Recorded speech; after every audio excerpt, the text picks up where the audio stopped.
90% of dudes rapping, they ain't nice as me. 98% ain't live the same type of life as me. The judge gave me life and then they sent me where the life is be. That level 4 with depth and vice, the type of stuff they like to see. Two choices, fight or flee. I refuse to die a chump. I never been a mark, but damn, it's scary when that riot jump. I seen dudes cry, get pumped, and some sexually brutalized. Knew a dude who lost his life and he was only doing 5 year-long racial fights when homie all you do is ride. Lonely days and nights up in a hole causing suicide. From the moment you arrive, you see the Mexican mafia, AB skinheads with big giant swastikas, pro-black philosophers, the BGF, the Kumi, and Muslims who will murk you from the nation to the Sunni. That MS was loony, quick to ride up on they rival. Even Christians went to church, hide knives up in a Bible. Political and tribal, the Crips and Damus, the Long Beach, the Hubs and the Dubs and the Grooves, the IE, the Bakersfield, the Dago Pyrus, the Hustlers quick to roll, the gangsters gon' move, whatever click you choose.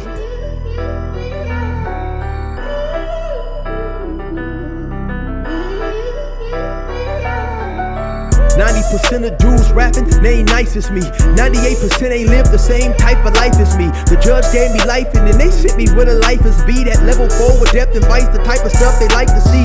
Two choices, fight or flee. I refuse to die a chump. I never been a mark, but damn, it's scary when that riot jump. I seen dudes cry, get pumped, and some sexually brutalized. Knew a dude who lost his life and he was only doing 5 year-long racial fights when homie all you do is ride. Lonely days and nights up in a hole causing suicide. From the moment you arrive, you see the Mexican mafia, AB skinheads with big giant swastikas, pro-black philosophers, the BGF, the Kumi, and Muslims who will murk you from the nation to the Sunni. That MS was loony, quick to ride up on they rival. Even Christians went to church, hide knives up in a Bible. Political and tribal, the Crips and Damus, the Long Beach, the Hubs and the Dubs and the Grooves, the IE, the Bakersfield, the Dago Pyrus, the Hustlers quick to roll, the gangsters gon' move, whatever click you choose, you better.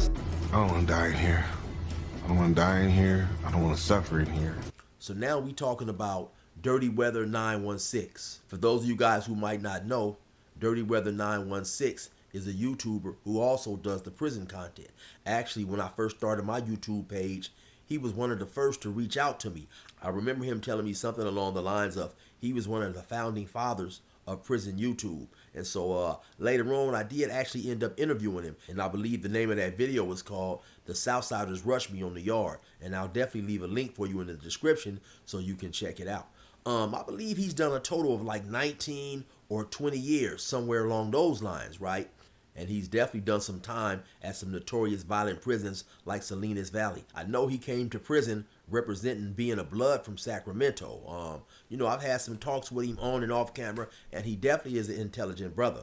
So the premise of the show 60 Days In, for those who may have not seen it, is you'll have regular people go into the county jail undercover and pretend to be inmates. But in actuality, what they're doing is they're reporting back to a camera crew and possibly the administration of that particular prison and trying to help that particular county jail administration find a solution for the negative things and some of the criminal things that's going on in prison. So of course you have a lot of dudes feeling like, okay, well, you know, Dirty Weather 916, first and foremost, you went to prison as a blood, you know, you was living the street life. So now it's basically contradictory for you to come back now and go on a show where the basis of the show is helping to stop the violence, helping to stop the criminal behaviors, and helping to basically stop a life that you was once a part of, right? And so the question is, though, when you join a gang, when you grew up in a gang around the age of 14 or 15 or whatever,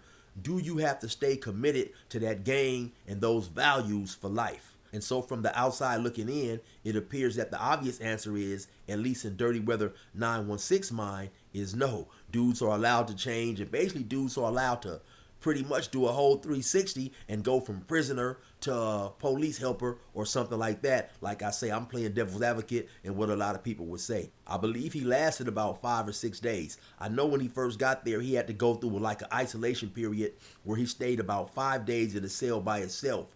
And then he was let out in the general population. And I believe he may have lasted a day or two. I'm not 100% correct about that, right? So of course, you had a lot of people also saying, hey, man, well, damn, how was you able to do 18, 19 years in prison and then you go to the county jail for this process and you can only last 5 or 6 days? Actually, somewhere around 2 years ago, the same show reached out to me. So initially, they just sent me an email. And the lady left her name and she said, I'm working with a real big production company and I'm wondering if you would be interested in appearing on the show. She never did initially say what she was, right? So, so yeah, I'm wondering what this is. And so I get back at her in the email and stuff.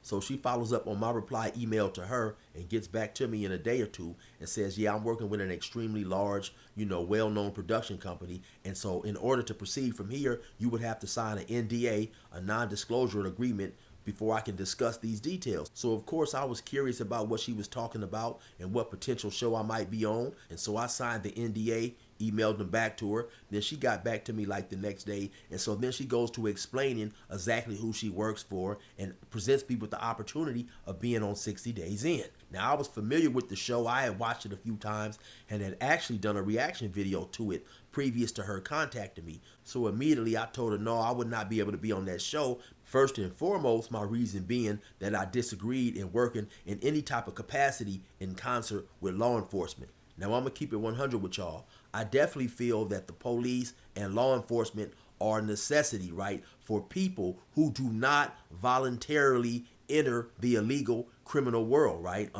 Like I said, I grew up in an era where when we jumped off the porch, we knew what we was getting into, and also though our violent behavior or criminal acts and things of that nature was only perpetrated against other people who were willing to live this lifestyle. I've never condoned the harming of innocent people, preying on women, kids, old men, or whoever who wasn't a part of this life. Nowadays, in my opinion, the rules of the street have changed greatly, right? And people prey on anybody. And like I said, that's something that I've always been against, Now, if another gang member happens to join a gang and his gang and my gang is beefing, well, to me, that's fair play. If he do something to me, I do something to him, we know what it is. That's something that we signed up for and we agreed to.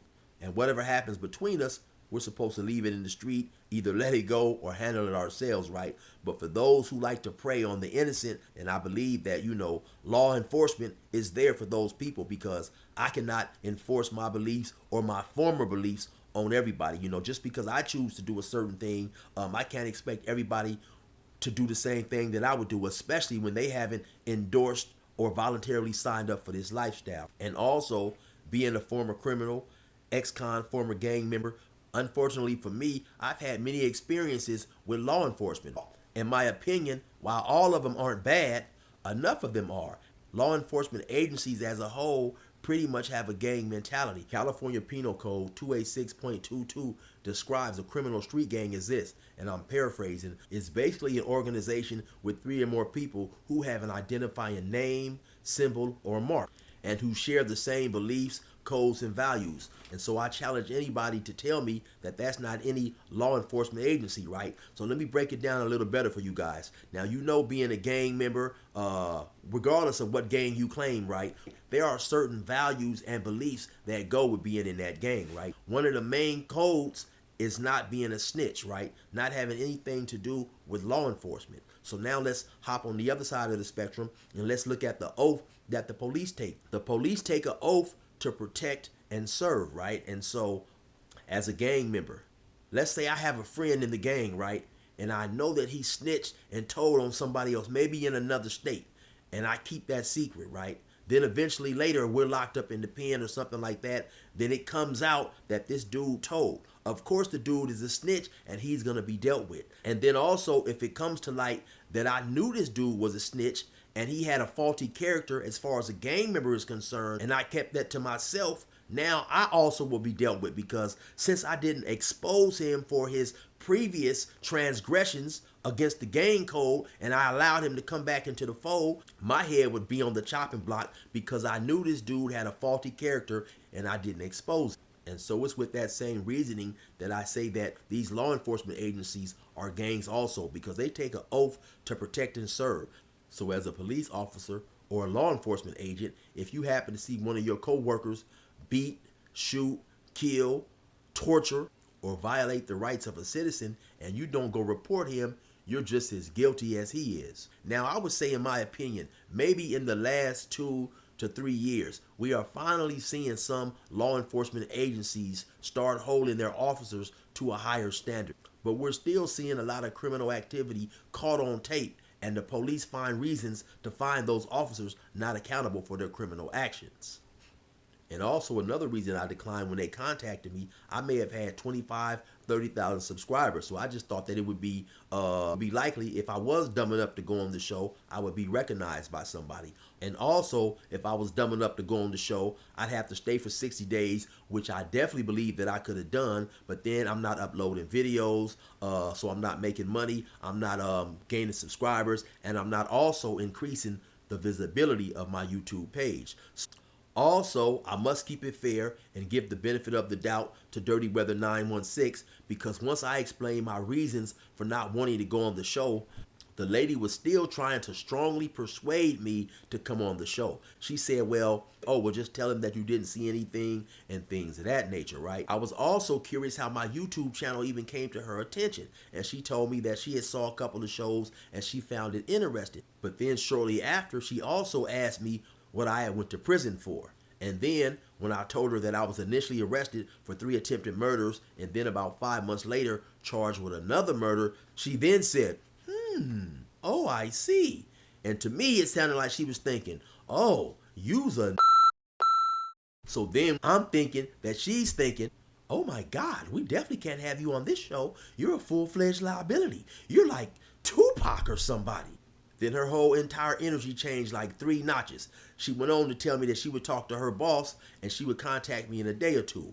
And while I might have been dumb enough to shoot at people in the past, I definitely wasn't dumb enough to believe that they'd ever let me on that show. But of course, y'all know that white lady never called me again. If she did relay that information to her boss, so I'm sure her boss said something along the lines of, oh no, that dude sound crazy. We not just to let him on the show. Then he kills somebody, then we get sued, and we be sitting up in jail, and we won't be able to go to Starbucks every day. So anyway, back to Dirty Weather 916, y'all. So I want to know y'all's opinion. Due to the fact that he's an ex-con, that at one point in time he gangbanged, that at one point in time he was in prison committing acts of violence and breaking the law himself, did he cross the line by going on that show? Somebody also pointed out that he's been on a lot of reality shows like Divorce Court, Steve Wilkos, and things of that nature. So is he out there just trying to get his bread on these reality shows, or did he cross the line? I also reached out to him not long ago, and I'm going to try to have him back on another interview so he can explain his opinion and give you his personal experience with all that. Anyway, you already know who it is. It's your boy 16 of Life. Resume normal program. Yo.